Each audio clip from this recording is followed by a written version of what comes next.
भाजपा समर्थित राज्यसभा सांसद कार्तिकेय शर्मा भी अब आदमपुर में भव्य बिश्नोई का प्रचार करने पहुंच गए हैं।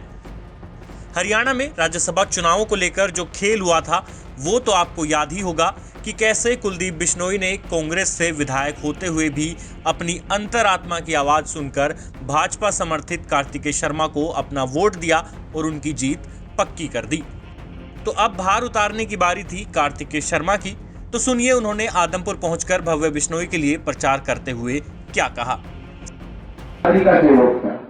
सब लोगों ने एक होकर मुझे वोट दिया और मुझे जिताने का काम किया, संसद में पहुंचाने का काम किया। मैं आपसे भी निवेदन करना चाहता हूं कि जिस तरीके से आपने भजन लाल जी के परिवार को हमेशा से साथ दिया है, आशीर्वाद दिया है,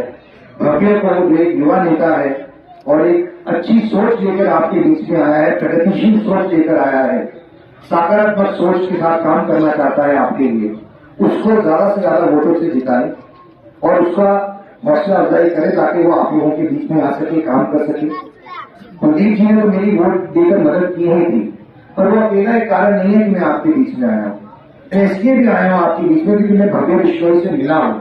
और मैंने उससे बातचीत की है। मैं उसकी सोच को लेकर मैंने उससे पूछा, भाई क्यों राजनीति में आना चाहते? तो भव्य ने जिस तरह की बातें मेरे सामने रखी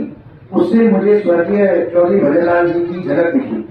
कि मेरे पिताजी श्री विनोद शर्मा जी जब मुझे बताते थे कि भजन लाल जी लोगों की बात कैसे रखते थे, उनकी चिंता कैसे करते थे, उनके लिए लोगों में को साथ लेके कैसे चला करते थे, तो मुझे ऐसा लगा, ऐसा महसूस हुआ कि भव्य भी उसी के परिचयों पे आगे चलना चाहता है और उसी तरह की राजनीति करना चाहता है, उसी सेवा भाव से लोगों के बीच में काम करना चाहता है।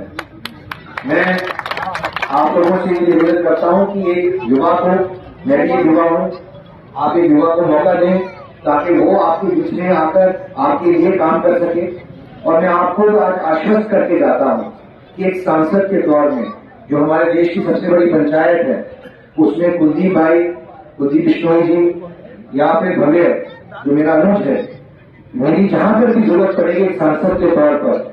जिस भी जरूरत है, मैं आदमपुर की जनता की आवाज उठाने का काम करूंगा, आपके साथ खड़ा रहूंगा। जहां पर भी जरूरत पड़े मेरे दरवाजे भी आपके लिए हमेशा खुले हैं। मैं सिर्फ ये इतना निवेदन करना चाहता हूं,